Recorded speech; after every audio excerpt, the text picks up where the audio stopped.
नमस्कार भारत, मैं हूं एडवोकेट अनीता वर्मा। आज हम बात करेंगे कि अगर आपकी वाइफ आपको झूठे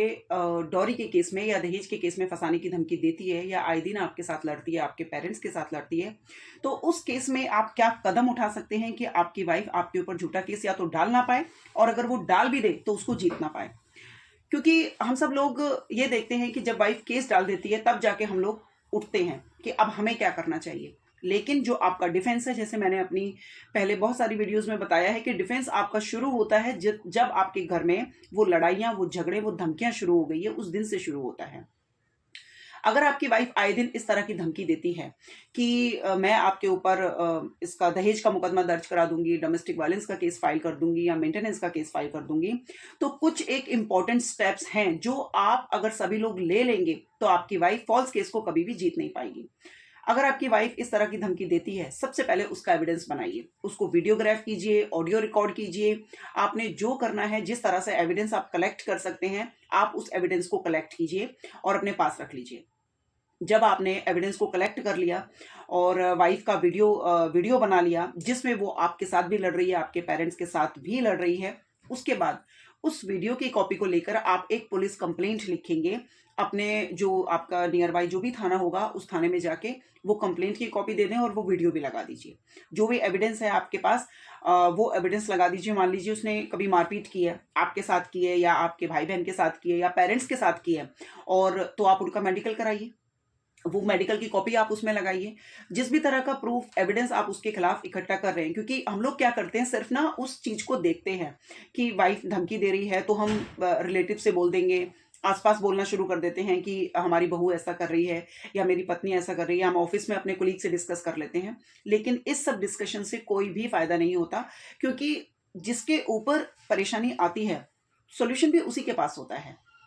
अगर आप लोग परेशान हैं तो सॉल्यूशन आपके पास होगा। तो ऐसे में आप वकील की सलाह लें, आप लॉयर की सलाह ले सकते हैं कि भाई हमारे घर में इस तरह की प्रॉब्लम क्रिएट हो रही है, वाइफ ऐसा कर रही है और हो सकता है ये लाइफ में आगे चल के फॉल्स केस हमारे ऊपर दर्ज करा दे, तो हम उस केस में क्या करें।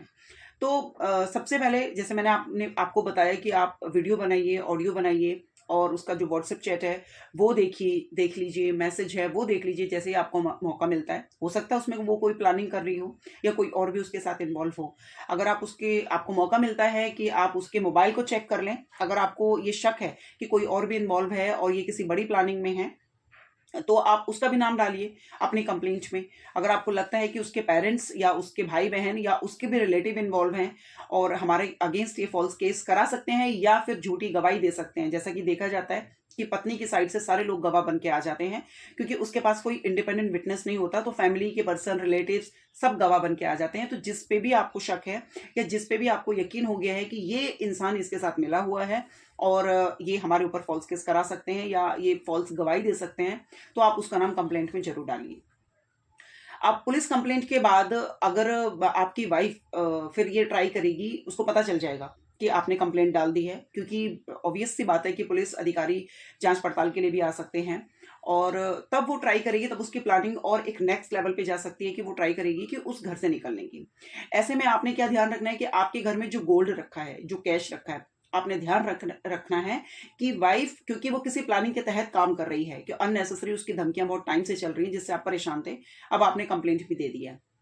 तो अपनी कंप्लेंट के बाद वो ज्यादा दिन तक फिर आपके साथ रहेगी नहीं। तो उस केस में वो क्या ट्राई करेगी कि वो जो आपके पास गोल्ड रखा है और जो भी कैश है वो उसको ले जाने की कोशिश करेगी। तो आपने कोशिश करनी है कि वो उस गोल्ड को और कैश को ना ले जा पाए, क्योंकि ले जाने के बाद भी जब वो फॉल्स केस डालेगी तो वो बोलेगी कि मैं कुछ भी नहीं लेके आई हूँ, मैं कोई गोल्ड नहीं लेके आई हूँ, कोई कैश नहीं लेके आई हूँ, मेरा सारा स्त्री धन इनके पास है। जो भी स्त्री धन उसके पास, आपके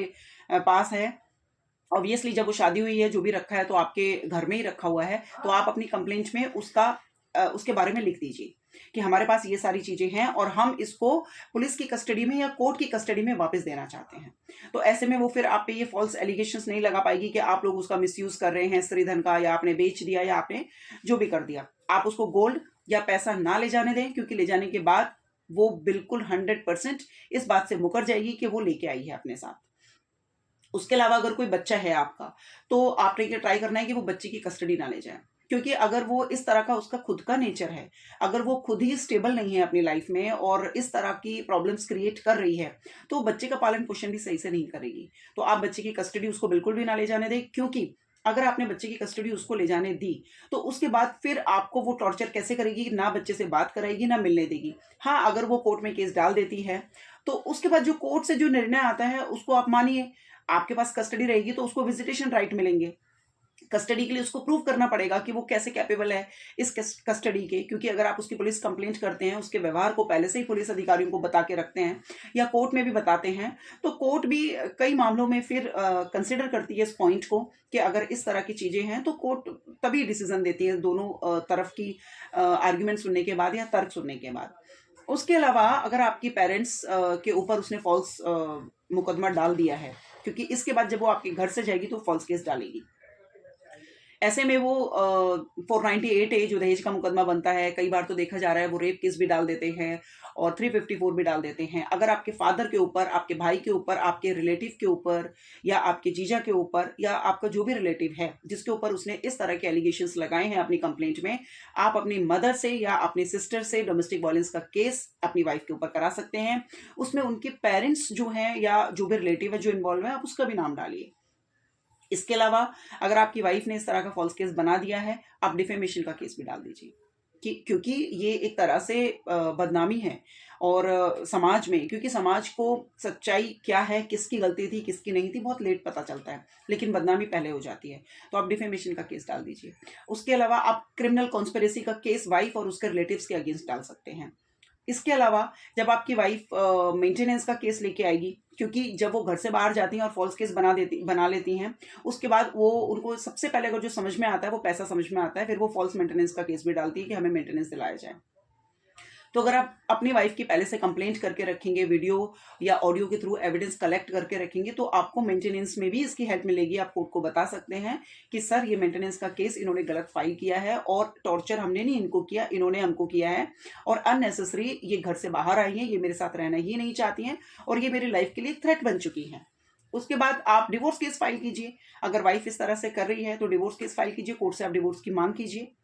कि आप ऐसी वाइफ के साथ नहीं रह सकते हैं। तो ये कुछ लीगल जानकारी थी। अगर आप इन सभी बातों का ध्यान रखेंगे, जो कुछ चीजें, कुछ स्टेप्स आपको उसकी धमकी देने के जस्ट बाद ही उठाने हैं और कुछ स्टेप्स हैं जब वो फॉल्स केस आपके ऊपर डाल दे तब उठाने हैं। तो अगर आप इन सब चीजों का ध्यान रखते हैं और इस तरह से अगर आप अपनी प्रॉब्लम को सॉल्व करके इन सारे पॉइंट्स को ध्यान में रखते हुए प्रॉब्लम को सॉल्व करने की सोचते हैं, तो बिल्कुल आपकी प्रॉब्लम सॉल्व होगी और फ्यूचर में भी आपको किसी तरह की प्रॉब्लम फेस नहीं करनी पड़ सकती है। ज़्यादा से ज़्यादा वाइफ आपसे मेंटेनेंस ले सकती है, लेकिन मेंटेनेंस के केस को भी अगर आप सही से लड़ेंगे तो मेंटेनेंस की भी एंटाइटलमेंट उसकी नहीं रहेगी,